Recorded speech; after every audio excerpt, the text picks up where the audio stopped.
5장 1절부터 19절까지 말씀 우리 함께 봉독하겠습니다. 시작. 그때 백성들이 그들의 아내와 함께 크게 부르짖어 그들의 형제인 유다 사람들을 원망하는데 어떤 사람은 말하기를 우리와 우리 자녀가 많으니 양식을 얻어먹고 살아야 하겠다 하고, 어떤 사람은 말하기를 우리가 밭과 포도원과 집이라도 저당 잡히고 이 흉년에 곡식을 얻자 하고, 어떤 사람은 말하기를 우리는 밭과 포도원으로 돈을 빚내서 왕에게 세금을 바쳤도다. 우리 육체도 우리 형제의 육체와 같고 우리 자녀도 그들의 자녀와 같거늘 이제 우리 자녀를 종으로 파는도다. 우리 딸 중에 벌써 종된 자가 있고 우리의 밭과 포도원이 이미 남의 것이 되었으나 우리에게는 아무런 힘이 없도다 하더라. 내가 백성의 부르짖음과 이런 말을 듣고 크게 노하였으나 깊이 생각하고 귀족들과 민장들을 꾸짖어 그들에게 이르기를 너희가 각기 형제에게 높은 이자를 취하는도다 하고 대회를 열고 그들을 쳐서 그들에게 이르기를 우리는 이방인의 손에 팔린 우리 형제 유다 사람들을 우리의 힘을 다하여 도로 찾았거늘 너희는 너희 형제를 팔고자 하느냐? 더구나 우리의 손에 팔리게 않겠느냐 하매 그들이 잠잠하여 말이 없기로 내가 또 이르기를 너희의 소행이 좋지 못하도다. 우리의 대적 이방 사람의 비방을 생각하고 우리 하나님을 경외하는 가운데 행할 것이 아니냐. 나와 내 형제와 종자들도 역시 돈과 양식을 백성에게 꾸어 주었거니와 우리가 그 이자 받기를 그치자.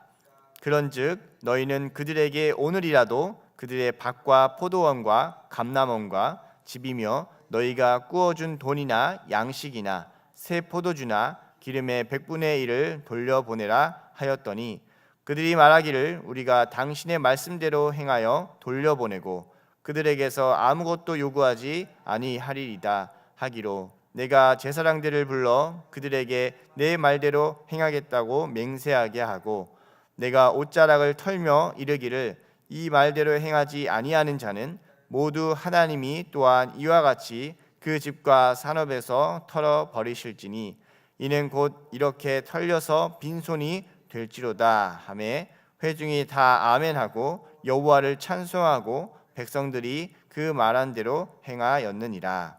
또한 유다 땅 총독으로 세움을 받은 때 곧 아닥사스다 왕 제20년부터 제32년까지 12년 동안은 나와 내 형제들이 총독의 녹을 먹지 아니하였느니라. 나보다 먼저 있었던 총독들은 백성에게서 양식과 포도주와 또 은 40세겔을 그들에게서 빼앗았고 또한 그들의 종자들도 백성을 압제하였으나 나는 여호와를 경외함으로 이같이 행하지 아니하고 도리어 이 성벽 공사에 힘을 다하며 땅을 사지 아니하였고 내 모든 종자들도 모여서 일을 하였으며 또 내 상에는 유다 사람들과 민장들 150명이 있고 그 외에도 우리 주 위에 있는 이방 족속들 중에서 우리에게 나아온 자들이 있었는데 매일 나를 위하여 소 한 마리와 살찐 양 6마리를 준비하며 닭도 많이 준비하고 열흘에 한 번씩은 각종 포도주를 갖추었나니 비록 이같이 하였을지라도 내가 총독의 녹을 요구하지 아니하였음은 이 백성의 부역이 중함이었더라. 내 하나님이여 내가 이 백성을 위하여 행한 모든 일을 기억하사 내게 은혜를 베푸시옵소서. 아멘. 여러분 가장 무서운 적은 어디에 있을까요? 역사적으로 보거나 정치적으로 보거나 우리는 알고 있습니다. 가장 무서운 적은 내부에 있습니다. 임진왜란 당시에도 이순신 장군이 엄청난 대승을 거두었음에도 불구하고 결국 모함에 의해서 의금부에 압송돼서 한양으로 오게 되고 고문을 당하게 됩니다. 왜군이 아니라 그와 함께했던 원균이랑 또 많은 신하들의 그 모함으로 인해서 그가 그렇게 고통을 당하게 됩니다. 정권이 망하는 것도 야당의 공격이 강해서 망하는 것처럼 보이지만요, 사실은 대부분은 내부적인 분열로 인해서 말미암아 이루어질 때가 얼마나 많은지 모릅니다. 우리가 계속해서 그런 것들을 역사를 통해서 또 정치적인 현상들을 통해서 보고 있습니다. 이 가정이 깨어지는 것도요, 사실 외부의 압력이라기보다는 부부의 분열로 인해서 이루어지게 됩니다.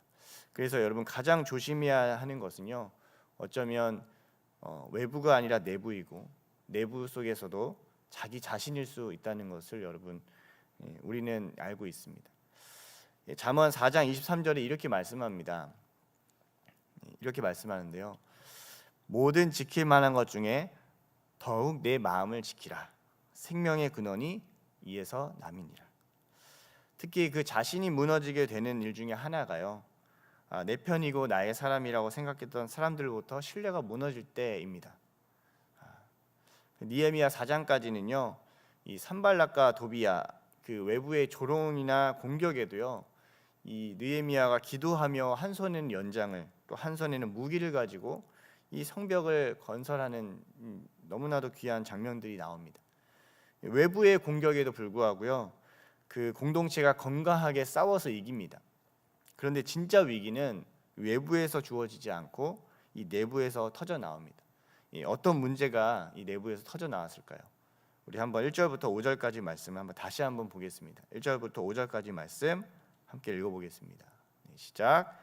그때 백성들이 그들의 아내와 함께 크게 부르짖어 그들의 형제의 유다 사람들을 원망하는데, 어떤 사람은 말하기를 우리와 우리 자녀가 많으니 양식을 얻어먹고 살아야 하겠다 하고, 어떤 사람은 말하기를 우리가 밭과 포도원과 집이라도 저당 잡히고 이 흉년에 곡식을 얻자 하고, 어떤 사람은 말하기를 우리는 밭과 포도원으로 돈을 빚내서 왕에게 세금을 바쳤도다.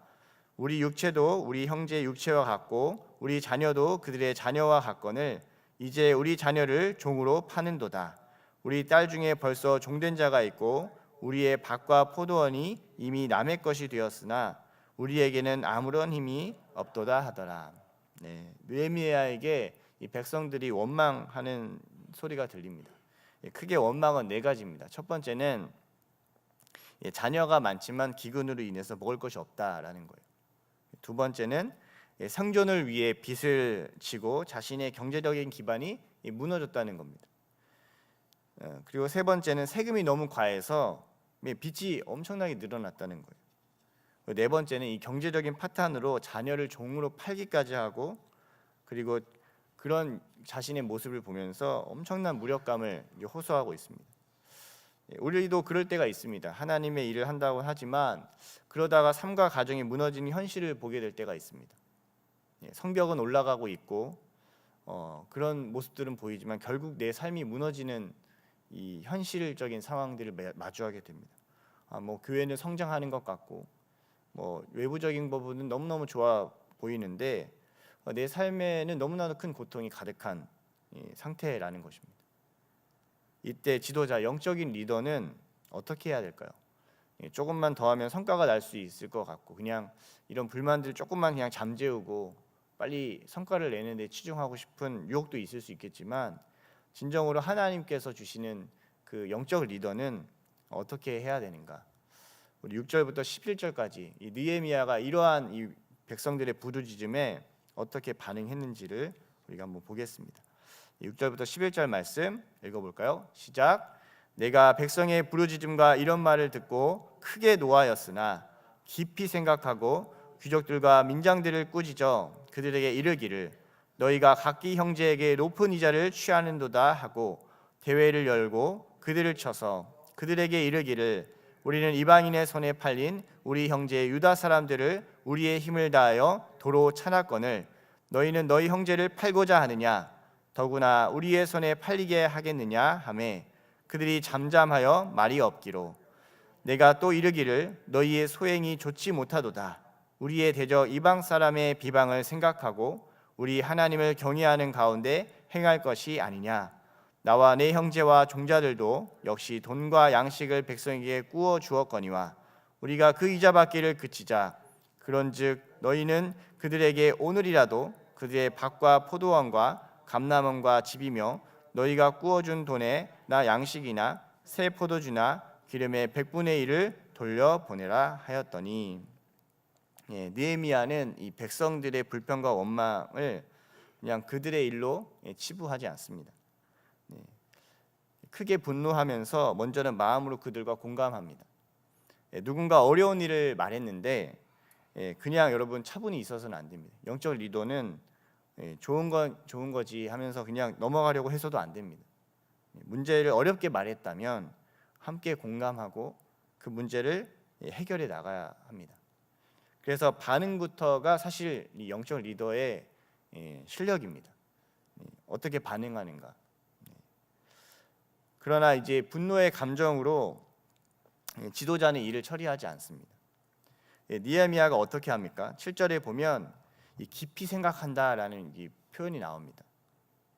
이 문제의 원인을 해결하기 위해서 어떻게 해야 되는지를 생각하는 부분입니다. 분노만 하고 그냥 감정대로 처리하면 오히려 문제가 커질 수가 있습니다. 이때는 깊이 생각하는 것이 중요합니다. 그래서 분노가 날 때도 노를 가라앉히고 여러분 기도해야 됩니다.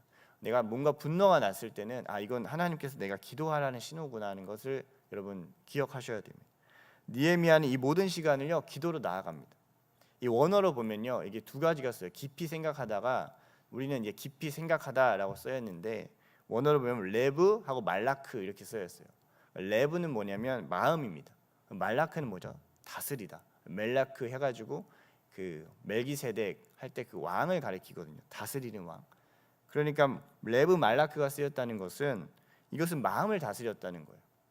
이런 상황이 왔을 때 제일 먼저 해야 될 문제 해결의 방법은요 내 마음 자신을 다스리는 것부터 시작되는 거예요. 내가 문제를 해결해야지, 이 분노를 내가 쏟아내야지 이렇게 하는 게 아니라 먼저는 자기 자신을 다스리는 마음을 다스리는 일부터 시작했다는 겁니다. 그리고 나서 귀족들과 민장 그리고 이게 민장은 행정적인 리더들을 얘기하여 그들을 꾸짖습니다. 문제의 원인이 무엇인지 기도하는 사람은요 이 말씀을 통해서 확인합니다. 그냥 마음을 다스리는 것이 아니라 그때 저는 이제 이 본문을 보면서 아마 느헤미야는 기도의 사람이기 때문에 기도했을 거예요. 그러면서 이 문제의 근본적인 이 원인을 하나님 안에서 찾습니다. 이것은 형제들에게 높은 이자를 받는 것이 가장 큰 원인이었어요. 근데 이게 말씀에 위배된 부분입니다. 출애굽기 22장 25절 말씀 한번 볼까요? 한번 같이 한번 읽어보겠습니다. 시작. 내가 만일 너와 함께한 내 백성 중에서 가난한 자에게 돈을 꾸어주면 너는 그에게 채권자 같이 하지 말며 이자를 받지 말 것이며. 하나님의 율법은 형제에게 꾸어준 이자에 대해서 자신이 그 꾸어준 돈에 대해서 이자를 받지 말 것을 얘기하고 있어요. 하나님의 말씀이 형제에게 이자를 받지 말라는 것입니다. 특히 형제 간의 이자는요 사람보다 돈을 우선시하는 태도가 근본 원인임을 지적하고 있습니다. 돈을 꾸어주고 이자를 받고 하는 부분에 있어서 결국에는 사람보다는 돈을 더 중요하게 생각하는 부분들이 생긴다는 것이죠. 그리고 나서 이 느헤미야는 대회를 엽니다. 이것은 개인적인 꾸짖음으로 그치는 것이 아니라 공동체 앞에서 공적으로 이 책임을 확인하기 위해서 이 대회를 엽니다. 문제가 공개적으로도 또 해결도 공개적으로도 이렇게 집행하는 거예요. 문제가 공개적으로 터져 나왔기 때문에 그가 총리에 있기 때문에 그냥 사사로이 문제를 해결하지 않고요 공식적으로 이 문제를 풀어 나갑니다. 우리는 이방인의 손에서 형제를 건지려고 하는데 너희는 형제를 팔고자 하느냐? 영혼을 풍성하게 하지 못할 망정 그 영혼을 피폐하게 하려고 하느냐라고 묻는 것입니다. 이것은 하나님의 백성답지 못한 행동입니다. 하나님을 경외함으로 가야 한다고 이 귀족들과 민장들을 끌고 나갑니다. 그냥 너희들 잘못했어라고만 그냥 지적하는 것에 그치는 게 아니라요. 진정으로 문제를 해결하기 위해서는 더 높은 하나님의 그 의식을 가지고 그들에게 말을 해야 되는 거예요. 문제를 막 지적하고 나는 안 그런데 너는 왜 그러냐 하면 자기는 이게 올라갈 수 있어요. 영웅될 수 있지만요. 문제는 근본적으로 해결되지 않습니다. 누군가를 탓하는 것으로는요. 내가 그 사람보다 더 나아지는 것도 아닙니다. 문제도 그대로 그냥 되는 거예요. 왜 그렇게 한대? 왜 그렇게 하지? 라고 그냥 치부만 하게 되면요. 근본적으로 문제는 해결이 되지 않습니다. 우리가 여호와 하나님을 경외하는 백성이지 않는가. 하나님을 경외하는 그 높은 의식으로요 나아가는 겁니다. 귀족과 리더들이 그들은 기본적으로 근본적으로 이 하나님에 대한 경외감은 있었거든요. 그래서 그 경외하는 진정한 방향으로 갈 수 있도록 눈을 열어주는 일을 이제 느헤미야가 시작합니다. 문제 해결은요 자신의 낮은 의식을 높였을 때 가능하게 됩니다. 우리는 이 겉의 문제를 우리 안에서 그냥 조금만 이 문제를 그냥 내게 돈을 주면 해결될 것처럼 얘기할 때가 있지만, 사실은 이 문제를 풀어내는 가장 중요한 방식은 단순하게 그 피상적인 문제를 해결하는 것이 아니라 근본적으로 우리의 의식이 함께 높아지는 시간이 열릴 때 우리의 문제가 해결될 때가 많습니다. 하나님을 경외함으로 함께 이 문제를 해결해 나가자고 합니다. 그리고 나서 그렇게 하기 위한 방법을 이제 제시합니다. 첫 번째는 이자 받기를 그치고, 두 번째는 이 생존에 필요한 집과 포도원과 빚과 이자를 돌려주라고 얘기합니다. 여기 그 이자를 어디까지 돌려주라고 하냐면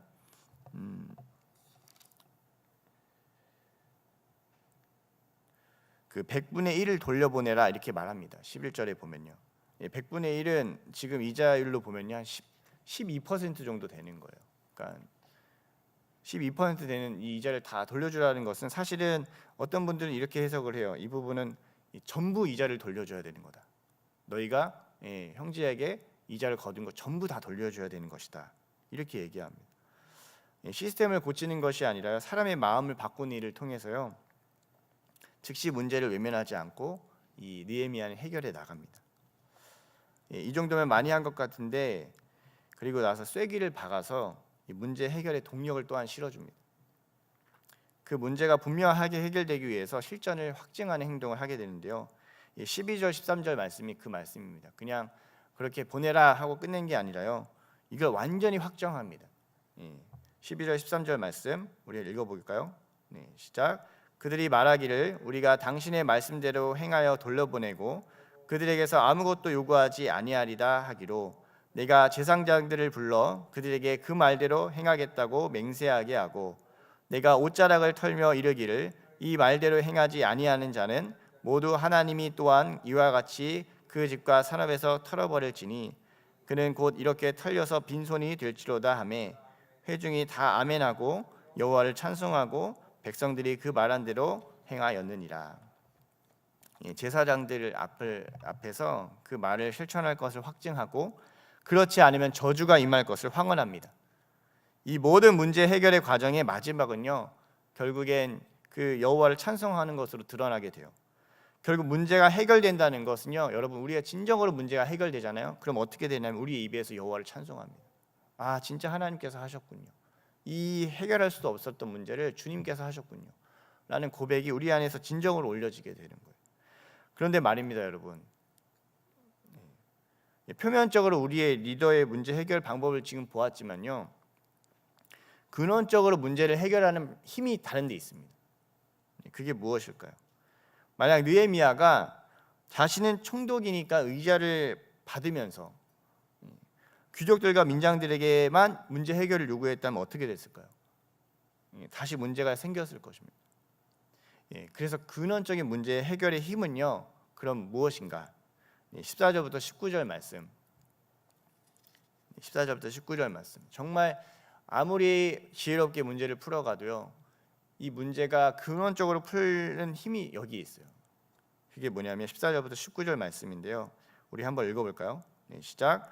또한 유다 땅 총독으로 세움을 받을 때 아닥다스다 왕 제12년부터 제32년까지 12년 동안은 나와 내 형제들이 총독의 녹을 먹지 아니하였느니라.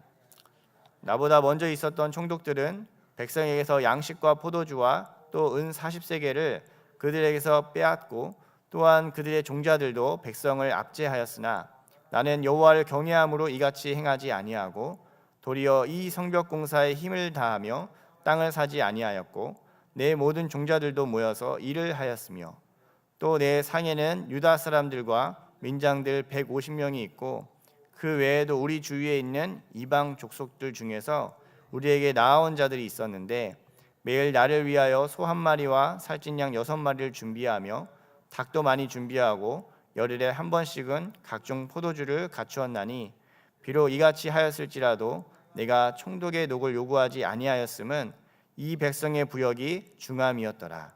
내 하나님이여, 내가 이 백성을 위하여 행한 모든 일을 기억하사 내게 은혜를 베푸시옵소서. 느헤미야는 자신의 권한을 행사하지 않고요, 백성을 돌봅니다. 총독의 양식이나 세금을 포기하고 150명의 사람들을 자신의 비용으로 섬기고 자신부터 희생하게 돼요. 총독은 그 당시에 여기 은 40세겔 정도면요, 은 한 세겔이요 4일치 급여를 얘기합니다. 4일치 일당을 얘기해요. 그러니까 은 40세겔이면 160일치 일당이거든요. 그러면 거의 한 5달치 월급입니다. 굉장한 액수예요. 이런 것들을 요구하지 아니하였고 정말 자신부터 총독의 권한을 행사하지 않고 희생했다는 것입니다. 진정으로 이 리더의 문제를 해결하는 것, 이 문제를 해결하는 것은 리더부터가 그 솔선수범해서 모범을 보여야 됩니다. 아무리 이렇게 해라 저렇게 해라 좋은 얘기를 많이 해도요, 그 리더가 그 행동을 본인이 하지 않으면요, 그 모든 문제의 해결은 살짝 해결되는 것 같지만 근본적으로 해결되지 않습니다. 느헤미야는 자신부터 하나님 앞에 기도하는 사람이었고 그는 자신을 먼저 희생하고 헌신합니다. 여러분, 연말이 되어가고 있습니다. 이제 한 달 후면요 2026년이 됩니다. 뭐 행사들도 많이 이제 있지만 결국 중요한 건요, 사람보다 영혼이 우리에게 너무너무 중요합니다. 성벽을 세우는 것은 근본적으로 여러분 공동체를 세워가는 것입니다. 하나를 여러분 돌아보시면서 내가 돌려줘야 하는 것이 있으면 여러분 돌려주고, 용서할 것이 있으면 용서하고, 풀어야 할 문제가 있으면, 관계가 있으면 풀어가는 그런 하나님의 백성다운 시간이 여러분들이 있기를 축복합니다. 느헤미야 말미에 기도함으로 사람에게 보상을 받지 않고 이 사람은 느헤미야는 이렇게 해요. 하나님께 기억되기를 기도하고 있습니다. 여러분, 성벽이 완성될 수 있었던 것은요, 느헤미야가 총독이라는 위치에 있어서도 아니고 외부적인 공격을 잘 견뎌서도 아니고요, 근본적으로 그의 마음을 지키고 하나님 앞에서 함께하는 공동체가 하나 될 수 있도록 자신을 헌신했기 때문에 그 성벽이 아름답게 세워졌는지도 모르겠습니다. 가정과 교회가 무너지는 이 현실 속에서 먼저 자신의 마음을 지키고 다스리고 하나님을 기억하시면서 충분한 믿음으로 이 연말에 함께하는 공동체를 세워가는 저와 우리 모두가 되시기를 축복합니다. 저도 너무 많이 부족합니다. 그럴 때가 있습니다. 근데 저 자신을 먼저 돌아보고 제가 먼저 하나님 앞에 헌신하고 나아갔을 때 공동체의 문제가 조금씩 해결되는 걸 보게 돼요. 다른 사람한테 맡긴다고 절대 해결되지 않더라고요. 가정의 문제도 그렇고 공동체의 문제도 마찬가지입니다. 제가 이제 몇 분들 이렇게 성도들 신방하고 이렇게 보면요, 재미난 사실인데 제가 좀 이렇게 편하신가 봐요. 할렐루야. 저한테 불만들을 많이 얘기하십니다. 근데 이제 생각하고 기도하고, 이거는 근본적으로는 뭐 누구의 문제를 이렇게 얘기할 수도 있겠지만 근본적으로는 내가 더 헌신하지 않아서, 내가 더 하나님 앞에 이 부분에서 헌신하지 않아서구나라는 걸 저는 요즘 느끼고 있습니다. 우리가 리더된 존재로서 우리가 섰을 때 내가 더 하나님 앞에 헌신하고 이 문제를 해결하는 정말 근본은 내가 하나님 앞에 이 문제를 해결하고자 하는 그 헌신과 희생으로 나아갔을 때 이 모든 문제가 정말 주님 안에서 완전히 찬송함으로 해결될 줄 믿습니다. 느헤미야가 마지막에 기도합니다. 이렇게 기도하죠. 내 하나님이여, 내가 이 백성을 위하여 행한 모든 일을 기억하사 내게 은혜를 베푸시옵소서. 아마 사람들은 몰라줄지도 모릅니다. 느헤미야 이런 여러 가지 헌신을 몰라줄지도 모릅니다. 그런데 느헤미야는 호소합니다. 하나님이 이 모든 일을 기억하시고 내게 은혜를 베풀어 주옵소서. 이 연말에 우리가 무너진 공동체를 세워가고 대신방도 하고 그렇게 하잖아요. 우리 서로 그 신방하는 가운데서 우리 함께 성벽을 세워 나갈 때 아무도 고맙다고 안 할 수도 있고 알아주지 않는 것 같을지도 모릅니다. 그러나 하나님이 이 모든 일을 기억하셔서 우리에게 은혜를 베푸실 줄 믿습니다. 이 연말에 정말 주님을 사랑하는 마음으로 우리 공동체를 함께 세워가는 저와 우리 모두가 되시기를 예수님의 이름으로 축복합니다. 아멘.